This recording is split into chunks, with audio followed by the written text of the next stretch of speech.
Hello, and welcome to the Barrel House.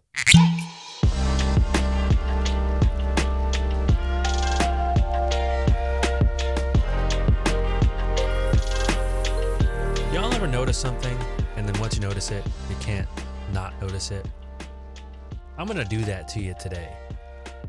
I'm going to do that to you today with this whiskey, and I'm sorry. I'm very sorry.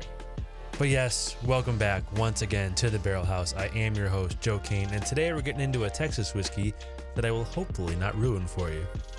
So I was sitting in the bar on Irish Whiskey Day, which is also Bottled in Bond Day, and I was putting the notes together for this episode, which honestly I felt was really unfortunate because, well, to be honest, I'd much rather have been drinking a Bottled in Bond or Irish whiskey than this one. This is not one of my favorites, although it's not a bad pour. This was, however, the only time I had to do it, so here I am with Balcones Texas Single Malt. Before we get into that, though, we had a great live stream last week, and I mean, hopefully we'll have another great one coming up this week. This will be Friday again. We did it Saturday last week, and I did some comparing of old fashions and Manhattans made with a few different whiskeys, different types, different proofs, different brands. And I found my new favorite mixed drink. My new favorite old fashioned is an old fashioned made with Ardbeg or actually I did it with Peat Monster too, any real smoky scotch. If you've not had a good old fashioned made with a smoky peated whiskey, you are missing out. Do that. Do it now. So it was also a really great opportunity, to finally, or I shouldn't say finally, because it really wasn't that long of a wait, but to get a good test in with the new mic hardware setup. I went to I mounted some overhead lighting and an overhead shotgun mic and kind of mic'd the set instead of having a microphone in my face for the live stream so I could move around and interact a little more. It was really fun. We had a lot of, again, another week, a lot of participation from the chat. I'm really starting to dig it. You guys are getting in there and saying a lot and participating, and it's been a lot of fun. The next one will be, unless something unforeseeable happens, the next one will be Friday the 19th. We're going to shoot for around 7:30 Eastern time at that point. So I hope to see you all there, and that you can find that. I got a new domain for that.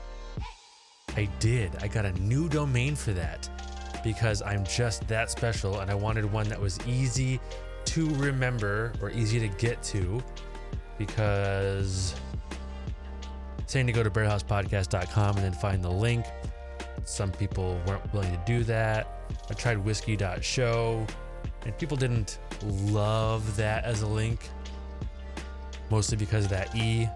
Is there an E, not an E? So now you can find the YouTube channel, all the previous live streams and the upcoming ones at barrelhouse.live, and everything else is still at barrelhousepodcast.com. So you can get both those, get everything set up. And the new setup is really sweet. I'm pretty excited about it. So, Balcones, Texas whiskey. So Texas whiskey, right? Imagine Texas whiskey. Think back. Imagine the origins of Texas whiskey. It really seems like a storied pairing from the depths of American spirit history, right? To me, it conjures up imagery of gruff men in jean tuxedos with 8 o'clock shadow riding into town, down Main Street on their horses, barging into the nearest saloon and asking for a shot of their finest whiskey and their dirtiest glass, so on and so forth. But it really wasn't a thing until 2006. Garrison Brothers was granted the first legal distillery license in the state in 2006, and while we're not talking about them, and we're not even really talking about the second or third or fourth, I don't even think the fifth distillery licensed in the state, we are talking about the first distillery that brought a legal Texas whiskey to market. Balcones was not founded until 2008, and they did not distill or release a whiskey until 2009. It took those other distilleries a little while to get a good run going before they showed up. The first Balcones was Baby Blue. That is a blue corn whiskey. That is not what we're talking about today either. And honestly, I wish I was. I like that one a little bit better. But we are talking about the Texas Single Malt. Balcones has made for itself one of the more distinct flavor profiles. If you don't like it, you definitely don't like it.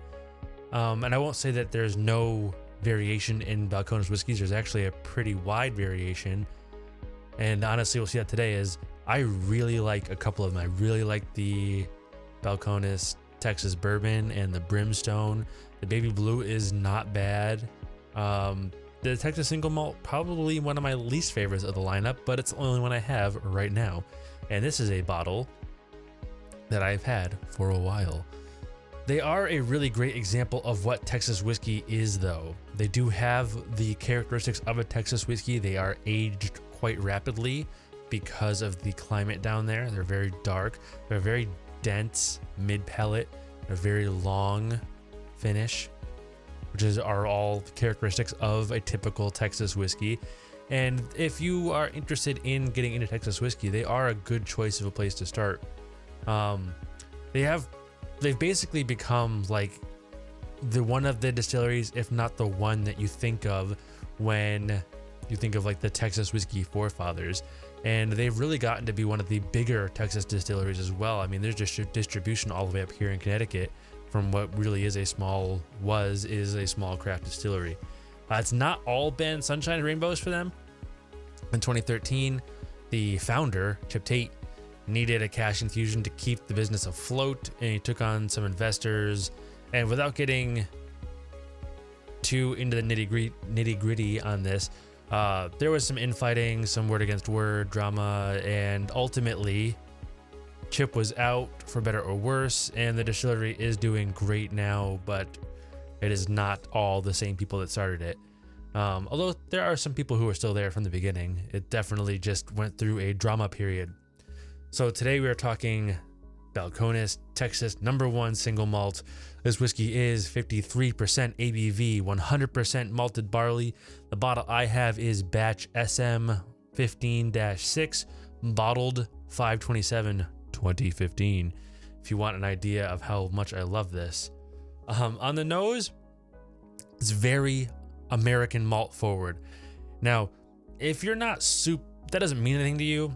Get an American malted, especially like maybe a Texas single malt or a Northwest corner, like Pacific Northwest single malt. They're doing a lot up there. And compare it on the nose to a Scottish or an Irish single malt. You'll definitely see the difference in the way the different strands of barley present themselves. It's also super meaty, like heavily seasoned meaty, like grilled summer sausage or something. It's very weird. It's oaky. That's a Texas thing. The whiskey, the big touches the barrel and turns oaky. The climate down there is just so primed for rapid aging, for taking on barrel characteristics quickly.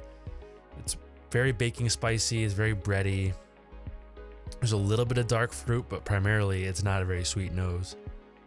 On the palate, dark chocolate right away.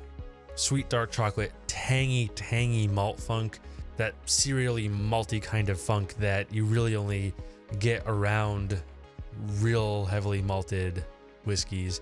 There's dark fruits. The sausage is super present here, and there's tobacco for sure, and there's a little bit of stinky cheese. And here's where the intro comes in. To me, the way the cheesy bit and the sausage combine reminds me of like burping vomit into your mouth. Now, that sounds disgusting, and it is. The whiskey does not taste like puke. I'm not saying that. And a lot of people love this, and I actually like this, but for some, enough. I like this enough. But for some reason, those things kind of mesh together in a presentation that reminds me of vomit burps, a little verp, and I can't not taste it. Once I had that click, I was, working my way through the bottle. Don't love it, don't hate it. Working my way through the bottle, and I had that click, and it has become like an immediate association with the whiskey when I have it. It's very unfortunate. That said, I still have some once in a while. It is not like it tastes like puke. It is actually a very pleasant whiskey. It's just, there's like a reminder there. There's a little like association there that's probably not the best. That I probably just put in all your heads, and I'm sorry. So, oops. The finish, look, Texas whiskey is so heavy on the mid and finish palate. So the finish, very clingy, lingers forever. The alcohol and the barrel spice, super, super strong on this. And they fade out relatively quickly, but they come on strong in the finish. It comes on a little bit hot and very peppery.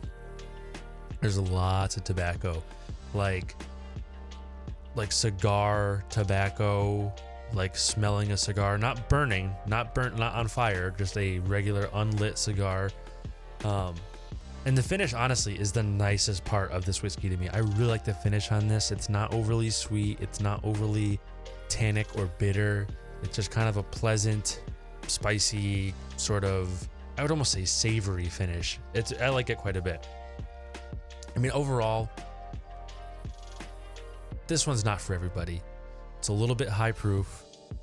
It's got that meaty bit going on. A lot of people don't like malt. I mean, this is gonna be very dependent on what your specific preferences are. Some whiskeys you can say, yeah, if you like whiskey, you'll like this one. This is not everybody's gonna love this kind of whiskey. This is definitely this needs to be in your wheelhouse if you're going to like it kind of whiskey. It's not my favorite Balcones. I think my favorite Balcones is the Brimstone, which we will get to eventually. And that has that's 100% corn whiskey. It's sweeter. And it is super heavily smoked, and I think that the sweet and smoke in that are kind of an awesome thing. It's a bit aggressive though. I would buy this again. I know I'm like talking about how it tastes like puke, and now I'm saying I'd buy it again. I would buy this again. It is not bad, but it's certainly not a staple, and it's not something that I would buy like once a year even. This would be a thing where I was like, yeah, I could go for a Texas single malt. This might be one that I would grab. But it's certainly not a staple at around $70. There are bottles that I prefer that cost like 50, 60, right? Considerably less, 40 even. There's bottles I prefer that cost 40. So we'll leave that as information for you all. I would say maybe, especially at the prices, if you're interested in trying a Balcones, maybe start with the bourbon. That's very inexpensive and very good, to be honest with you. And there's a couple others. Their rye is pretty good, and then they've got some new products I have not had a chance to try that I'm looking forward to getting into, like Lineage, which is like a little bit lower proof, a little bit easier from what I understand. And I would love to get another bottle of Brimstone in here pretty soon. That's all I've got on Balcones Texas single malt. I think it's even Balcones number 1. I'm pretty sure. But thanks for coming by. Don't forget, live stream coming up on the 19th at 7:30 p.m. Eastern time. I'm probably going to be doing a bit of like a relaxed drink stream. We'll see how that goes. I am hoping, if not, I know I've said this before, but turns out lining up guests on a Friday night is not the easiest. I'm hoping to have another guest this week or next time around. Well, we'll see how that all lines up. So please stop by. Remember that it is at barrelhouse.live. That's a nice, easy one to remember. We'll see you all there. If you have any questions, feel free to get at me on Instagram or Facebook at Barrelhouse Podcast. Twitter is at Barrelhouse Pod. Email me at barrelhousepodcast@gmail.com. You can check the site, barrelhousepodcast.com, or you can hit me up on the Discord at eargluemedia.com/Discord. As you hear this, the most recent episode of Film Appraisers, I believe, will be the Rocky episode, and that was super fun, and I love that movie, so you should go check that out as well. Also, while you're doing all the awesome things that make you an awesome human being, go ahead and do me a huge solid and go rate the show on iTunes. There's even a link to that on the website, because that means an awful lot to me. That's really all I got for today. My most sincere apologies for the terrible Arnold impression. I hope I didn't implant too much verping into your Balcones experience when that comes around. Until next time, stay safe, drink well, and I will see you all on Friday.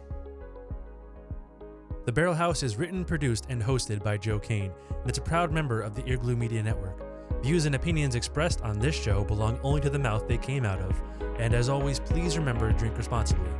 Slàinte Mhaith.